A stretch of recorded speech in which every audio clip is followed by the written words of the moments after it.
MSO Pakistan میں کمال سلیم ساتھی نے کہا میں نے پڑھ لیا، یقیناً آج کا دور انٹرنیٹ کا ہے، انہوں نے سرچ کیا ہوگا، میں ان لوگوں کے ساتھ چلا ہوں، ان لوگوں نے میری تراش خراش کی ہے، اور میں نے اسٹوڈنٹس لیول پر اتنا منظم انداز میں کام کرتے ہوئے کسی کو نہیں دیکھا۔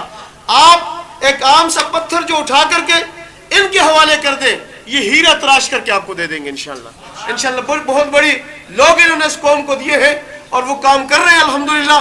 ہمیں امید ہے کہ جو اس قافلے کے ساتھ اپنے آپ کو جوڑ لے گا انشاءاللہ، یہ جانتے ہیں اس ہنر کو کہ کس طرح ان کو ہم نے ایک لیڈر بنا کر کے، قوم کا ایک راہبر اور رہنما بنا کر کے آگے پیش کرنا ہے۔ میرے دوستو، چونکہ عنوان فاتح عرب و عجم سیدنا امیر معاویہ رضی اللہ تعالیٰ نے، اور اس حوالے سے میں ایک گزارش ضرور کروں گا، اس لیے کہ ہماری نسبت خدام صحابہ ہے، ہمیں لوگ صحابہ کا خادم، صحابہ کا غلام کہتے ہیں۔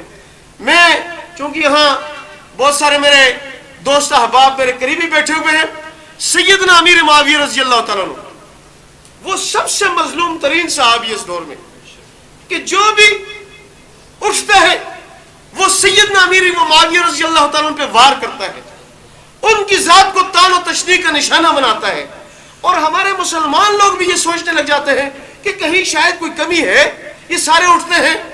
جو ماں باپ کا حلال ہی نہ ہو، آج بھی آپ نیٹ پہ سرچ کر لیں، وہ سیدنا امیر معاویہ پہ بھونکتا ہے، جس کی نسب میں خرابی ہو، ورنہ سیدنا امیر معاویہ رضی اللہ تعالیٰ عنہ وہ ہے۔ لوگوں نے کہا کہ فتح مکہ کے بعد اسلام لائے نا، صلح حدیبیہ کے وقت آقا نبی کریم صلی اللہ علیہ وسلم نے جب شرائط طے کر دی مکہ والوں کے ساتھ، امیر معاویہ رضی اللہ عنہ مسلمان ہو چکے تھے، لیکن کسی مصلحت کے تحت اپنے اسلام کا اظہار نہ کیا تھا۔ جب صلح ہوئی اور آقا نبی کریم صلی اللہ علیہ وسلم نے احرام اتارا تو اب ظاہر ہے کہ حلق بھی کرنا تھا، ایسے نگاہ دوڑائی، سیدنا امیر معاویہ رضی اللہ تعالیٰ بیٹھے ہوئے تھے، کہا معاویہ ادھر آئے، ان کے ہاتھ میں اسطرہ دے دیا، بلیڈ دے دی، جو بھی اس وقت کالا تھا، کہا کہ میرا حلق کروا دیجئے۔ تیز دہار آلہ دے کر کے معاویہ کو اپنے گردن کے پاس کھڑا کر کے، آج دشمن کہتے ہیں کہ معاویہ نے فتح مکہ کے بعد مجبوری میں اسلام قبول کیا تھا، میں نے کہا فتح مکہ سے پہلے سیدنا امیر معاویہ کے ہاتھ میں تیز دہار آلہ ہے اور نبی علیہ السلام کی گردن ہے۔ اگر دشمن ہوتا، اگر دین کا دشمن ہوتا تو یہ کتنا بہترین موقع تھا اس کے پاس، لیکن آقا نبی کریم صلی اللہ علیہ وسلم کو امیر معاویہ پہ کتنا اعتماد ہے کہ تمام صحابہ کے ہوتے ہوئے بھی معاویہ کو کہتے آؤ میرے بال، میرے سر کے جو ہے بال اتروا دو، اور سیدنا معاویہ کی محبت دیکھو، نبی علیہ السلام کے بال بھی اتروائے، ناخن بھی ترشوائے، اور پھر یہ ناخن یہ بال اپنے پاس بطور تبریک کے رکھ دیے، اور اپنے فیملی میں وصیت کر لی کہ جس وقت میں اس دنیا سے رخصت ہو جاؤں، آقا نبی کریم صلی اللہ علیہ وسلم کے یہ موئے مبارک اور یہ جو ناخن مبارک ہے یہ میرے ہونٹوں پہ، میری آنکھوں پہ سجا دینا اور مجھے قبر کے حوالے کر دینا۔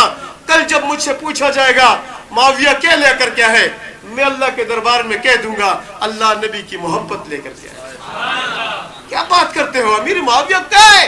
سیدنا امیر معاویہ بیٹھے ہوئے ام حبیبہ اپنی بہن کے پاس، زوجہ رسول کے پاس گھر میں بیٹھے ہوئے، ایسے دھوپ لگی ہوئی ہے، ام حبیبہ نے سیدنا معاویہ کی بہن نے آپ کی بالوں میں تیل لگا ہوا یوں مالش کر رہی ہے بھائی کی۔ نبی علیہ السلام داخل ہوئی، منظر دیکھا نا تو کہا ام حبیبہ کیا آپ کو اپنے بھائی سے محبت ہے؟ فرمایا یا رسول اللہ صرف محبت نہیں، بہت شدید محبت ہے، میرا لاڈلا بھائی ہے، میں اس سے بہت محبت کرتی ہوں۔ ام حبیبہ کا یہ جواب سنا نا تو آقا نبی کریم صلی اللہ علیہ وسلم نے کہا ام حبیبہ صرف تو نہیں، معاویہ سے اللہ کا محبوب محمد مصطفیٰ بھی محبت کرتا ہے، میں محمد بھی معاویہ سے محبت کرتا ہوں۔ آقا نبی کریم صلی اللہ علیہ وسلم سواری پہ جا رہے تھے، پیچھے بٹھائے ہوئے سیدنا معاویہ کو، اور جب یوں سواری جاتی ہے تو یوں پشت سے ان کا سینہ ٹکرا رہا تھا، لگ رہا تھا۔ فرمایا معاویہ آپ کے جسم کا کون سے حصہ میرے جسم کے ساتھ لگ رہا ہے؟ سیدنا معاویہ نے کہا آقا میرا سینہ آپ کے پشت مبارک سے ٹکرا رہا ہے۔ اللہ کے نبی نے ہاتھ بلند کر دیے اور دعا کر دی اللہم املہ بالعلم، اللہ معاویہ کے سینے کو علم سے بھر دے۔ سیدنا معاویہ کے لیے تو نبی علیہ السلام کی جگہ جگہ پہ دعائیں ہیں۔ آج الحمدللہ ہم پوری دنیا پہ قیادت کرنے کے لیے اور سید سیدنا امیر معاویہ نے اس وقت کی معلوم دنیا 64,65,000 مربع میل پر اسلام کا پرچم لہرایا تھا. چونکہ اس وقت یہ امریکہ معلوم نہیں تھے, معلوم دنیا اس لیے کہ نصف سے زیادہ پر. اور قرآن کی ایک آیت ہے لِيُظْهِرَهُ عَلَى الدِّينِ كُلِّهِ, یہ دین ہم نے اس لیے بھیجا ہے تاکہ یہ غالب ہو تمام ادیان پر. اور اس کا مصداق سیدنا امیر معاویہ ہے کہ سیدنا امیر معاویہ نے 20 سال سے, کچھ کم ہے کچھ مہینے, لیکن 20 سال تقریباً حکومت کی ہے. اور ان 20 سالوں میں ہماری تاریخ ہمیں بتاتی ہے نا کہ محمد بن قاسم آئے سندھ میں تو اسلام آیا. تحقیق نہ ہو تو ایسی باتیں ہیں. محمد بن قاسم بھی مسلمانوں کا ہیرو ہے, بہت بڑا ہیرو ہے, بہت جگہوں پہ کلمہ پہنچایا ہے. لیکن اسلام اس برصغیر میں, اس ہمارے ملک میں صحابہ اکرام نے پہنچایا ہے. آپ سنان بن سلمہ اور ان کے ساتھیوں کو پشاور میں محی آرام دیکھتے ہیں اصحاب بابا کے نام سے, آج بھی قبر موجود ہے. یہ محمد بن قاسم سے بہت پہلے آئے تھے.